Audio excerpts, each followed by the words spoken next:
Okay, hello everyone. Welcome to the datasets and prototypes session. The first presentation is from Klen. So I warmly welcome you to present publicly available datasets in Radar-Based HCI. Yeah, so me again, thank you for still sticking around and still being here.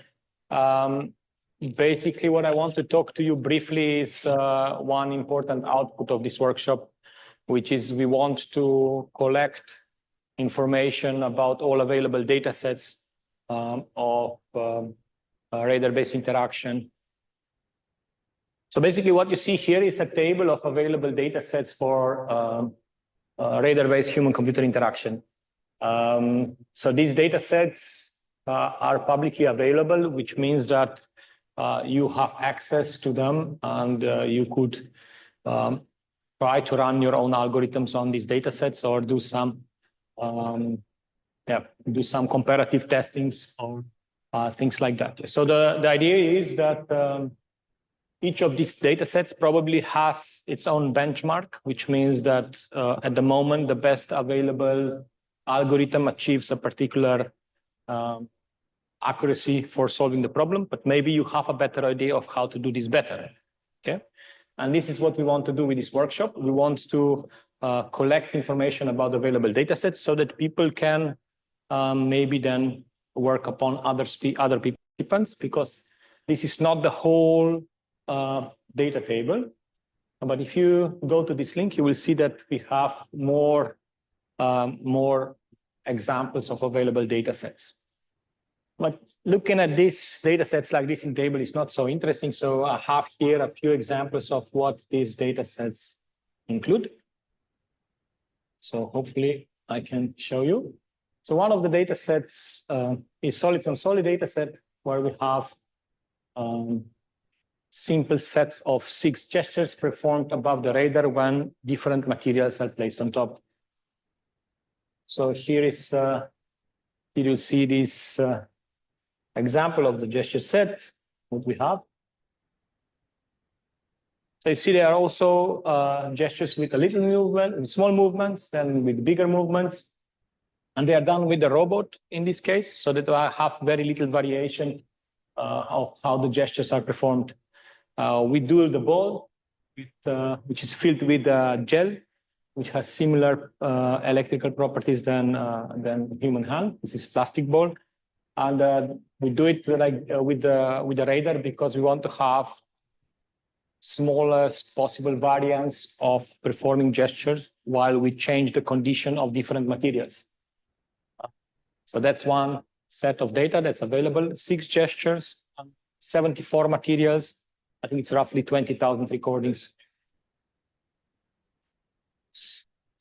In this case, unfortunately, it's process data. But this is, in the other cases, there's also raw data. So in this case, because we are working with solid sensor doesn't give you access to raw data. You have to go through their digital signal processing pipeline. So what you have here is you have range Doppler images and potentially also IQ data. But it's you don't know how raw this signal is because they don't disclose also all the details. So this is it is what it is, not perfect.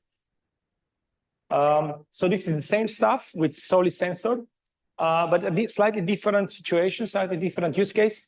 So detecting gestures on deformable objects is a different problem, and especially when you have deformable objects, a lot of times you sort of occlude your deformable object occludes the hand, so it's difficult to do vision-based approaches for tracking, for doing gesture recognition, and that's where the radar might be interesting. So this is a set which does it on deformable objects and then also on the backside of objects. So, and this is no interface, no problem data set. Here, towards the back. Scratch.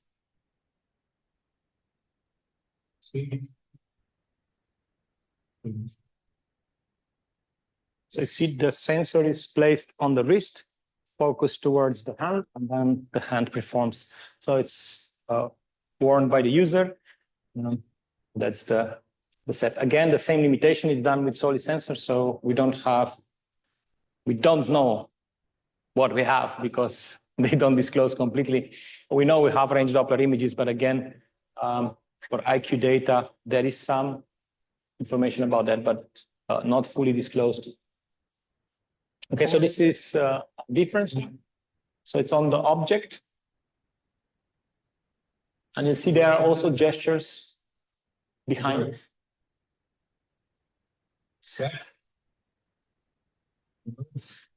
So this is scratching on the back side of the frame, so the radar needs to penetrate. Yeah. So this is the second set. So this one is the third set. This is the prototype. You will also see here Nuwan demonstrating. This one has full access. So this is also raw data. So you have raw voltage levels as a time series of all antennas, all receiving antennas. Also virtual antennas when they are multiplexed. This is Texas Instrument radar sensor. I forgot exactly which it is, but it's in the 60 gigahertz frequency range. And it's the data set that Una helped us to collect. And the interesting part about this data set is it has the ground truth. Yeah. So we have the point cloud data from the lip motion synchronized with the radar signal. So we know exactly the skeleton data of the hand, and at the same time, the radar signal. This data set, yeah, it's actually a big data set, 15 materials. I think Una said it's 40,000 recordings in total because it's actually, again, this sensing through materials situation that we are exploring. Yeah, the lip motion gives you the skeleton. Yeah, so you have it's not just, so it's hand pose. So 6 degrees of freedom. Yeah. Yeah. Yeah, but this is, we don't do it. Yeah. In this case, we don't do it. It's actually, this is the reference. Yeah. Yeah. And it's all fingers. Yeah. So it's doing all fingers. So it's a full hand. So we're thinking about how to sort of train, like now that we have the ground truth data, can we train the models to actually extract information about the hand position to the level where we can recognize gestures. So I don't want to be too long. So thank you, and I hope you enjoy the workshop. So we move on to the exciting stuff about a few demos here that these guys prepared.